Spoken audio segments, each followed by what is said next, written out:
너는 진짜 변한 것 같고 성숙해진 것 같다고 얘기 많이 들었어요. 한국 갔다 와서. 다행이었어. 네, 잘 온 것 같아요. 안녕하세요. 저는 미국에서 온 알리라고 합니다. 반갑습니다.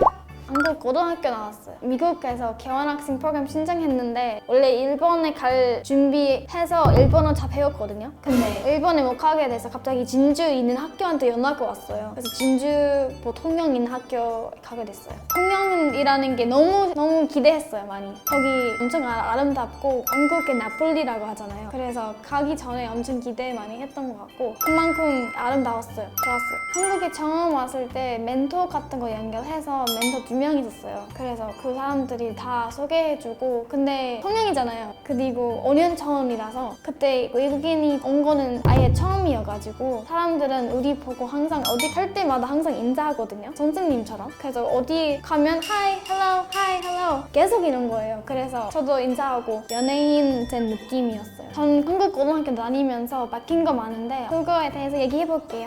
첫 번째는 얼굴이 조금 바뀌었어요. 일단은 처음 한국 왔을 때 머리가 길었고 염색도 아예 안 해본 상태였고 화장도 안 한 스타일이었어요. 근데 한국에 왔을 때 저 옆에 있는 3학년들 다 화장을 바르는 거예요. 옆에서 사진도 찍고 근데 옆에 한국 친구 이렇게 아름다운 거예요. 화장도 하고 빛나는 피부도 있고 저는 그냥 피곤해 보이는 그런 얼굴이라서 조금 신경이 쓰게 됐어요. 그래서 제가 한국 친구의 화장품을 빌릴 때도 있었고 고등학교 끝나고 나서 이제 화장 조금 하는 스타일이었던 것 같아요. 일단 한국 사람 피부가 너무 좋아요. 화장 안 해도 되는 정도 너무 피부가 좋아서 저도 약간 피부과도 다니고 피부 관리 좀 많이 해요. 한국에 와가지고 어렸을 때 제가 피부에 신경 안 썼을 것 같은데 선크림도 안 발랐어요. 그 한국에 대해서 좀 알게 된 다음에 선크림 바르기부터 시작해서 이제는 다 써요. 머리살도 많이 바뀐 것 같아요. 원래 미국에만 살았으면 앞머리 아예 안 했을 것 같은데 왜냐면은 앞머리 할 때마다 우리 친언니가 항상 너가 애기처럼 보인다 이렇게 놀리면서 저한테 이야기하는데 그래서 앞머리 하는 거 너무 별로 안 좋아했고 근데 한국에 살았을 때 아직까지 앞머리는 저 얼굴에 어울리는지 잘 모르겠지만 계속 하게 돼요. 그냥 사람들이 하는 거 보고 그렇게 하면 내 얼굴이 좀 작아 보이지 않을까 생각을 하면서 앞머리 한 3번 정도 해봤어요. 근데 조금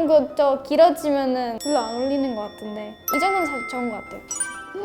다른 사람 같대요. 그때도 앞머리 있었을 때 있던 사진이라서 그냥 뚱뚱도 했을 때 이 사진이라 저 캘리포니아 살았으니까 캘리포니아 사람들은 거의 옷을 입고 다니니까 저도 미국이었다면은 이거는 안 입고 그냥 브라운 입었을 것 같은데 이제 한국에 사니까 조금 더 옷도 아름답다고 생각을 하게 됐던 것 같아서 피부도 안 보여도 약간 엄청 멋있게 입을 수 있다는 걸 알게 됐던 것 같아요. 한국에는. 두 번째는 식습관도 많이 변한 것 같아요. 첫 번째는 저는 한국 음식은 너무 좋아요. 순두부찌개 집은 우리 집 옆에 있었어요. 미국에는. 그래서 미국에 살았을 때 한국에 좀 관심이 생겼는데 우연히 옆에 순두부찌개 있는 거예요. 미국에. 그래서 우리 고향에는 한국 식당 이런 거 하나도 없는 거예요. 근데 우연히 옆에 있었어요. 그래서 여름 방학 때 거기 같이 걸어가서 한번 시켰는데 아줌마가 이거 순두부찌개 맛있대요. 조금 더 간단한 비빔밥, 불고기 이런 것도 있긴 있었는데 저한테는 순두부찌개 보여준 거예요. 그래서 그거 너무 맛있어서 한국에서 또 많이 먹는 음식인 것 같아요. 한국 사람들은 특히 고등학교 때 학식을 다 먹고 나서 무조건 거의 규칙적으로 음식을 버리고 물 한 입만 마시고 다시 반으로 가는 것 같아요.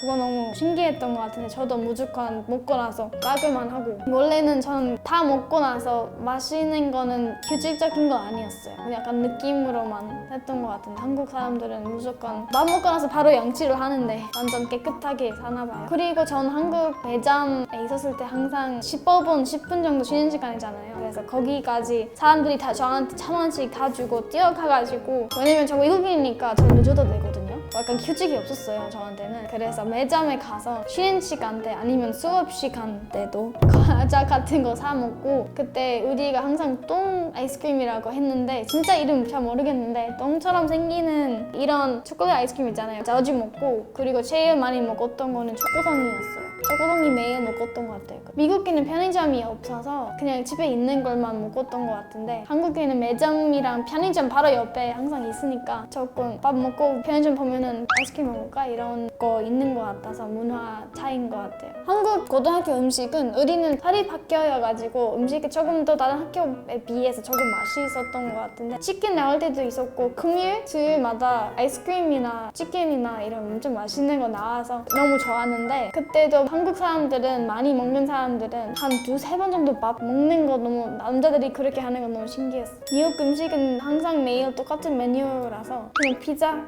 햄버거, 샐러드 근데 매일 똑같아서 그냥 맛이 없어요. 무조건 한국은 좋죠. 우리는 편의점 같은 음식을 급식으로 먹어요. 치즈도 너무 딱딱하고 가끔 사람들은 학교 급식 먹을 때 좋아할 때도 있고 그렇게 심하지 않을 때가 많은데 그냥 맛이 없고 퀄리티도 안 좋고 한국은 진짜 아주머니들이 직접 손으로 만든 맛있는 음식이라서 훨씬 더 맛있죠. 한국은 김치도 있고 야채도 많고 밥이랑 한국 사람들은 고기를 많이 먹어서 사실은 살쪘어요.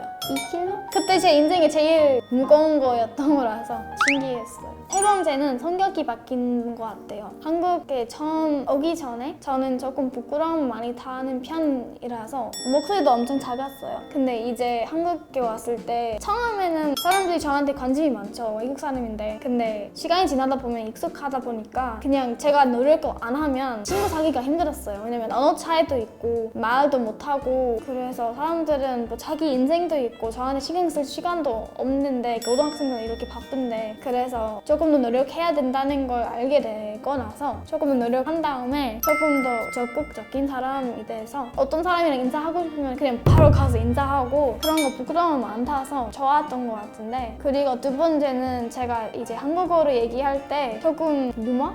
또 변한 것 같아요. 왜냐면 한국어 할 때 장난치고 싶은데 홍보를 못 할 때가 많아요. 그래서 몸으로 장난쳐요. 이제 약간 보라고 말하고 약간 웃긴 표정 하면서 아니면 약간 춤추면서 그래서 영어로 얘기할 때 그렇게 뭐 딱 서서 움직이지 않은데 한국어로 얘기할 때 장난치는 것도 변했어요. 한국 사람들은 노래를 너무 잘해서 그거 듣고 너무 부러운 거예요. 미국에는 노래방 같은 거 없어서 노래를 못 부르는데 한국에는 하루에 10,000원씩 정도 쓰고 노래방 매일 가는 사람도 많으니까 저도 따라하게 되고 원래 처음 왔을 때 G-Dragon 같은 노래 이 춤추면서 하는데 이제는 완전 조용한 발라드도 부르고 약간 한국 사람처럼 좋아하게 됐어요. 그때 노래방 가는 거 거의 매일 갔던 것 같은데 한국 사람 못 부르는 사람 없어요. 한국 사람 중에서 되게 자랑했어요. 부모님뿐만 아니라 삼촌, 할머니 제가 한국 갔다 와서 저 보고 너 진짜 어른스럽다. 너 진짜 다 컸다. 약간 이런 소리 많이 듣고 너는 진짜 변한 것 같고 성숙해진 것 같다고 얘기 많이 들었어요. 한국 갔다 와서 다행이었어요. 네, 잘 온 것 같아요. 그래서 오늘은 제가 한국 고등학교 다니면서 생긴 변화에 대해서 얘기를 했어요. 영상이 재밌었다면 구독, 좋아요 눌러주세요. 네, 감사합니다.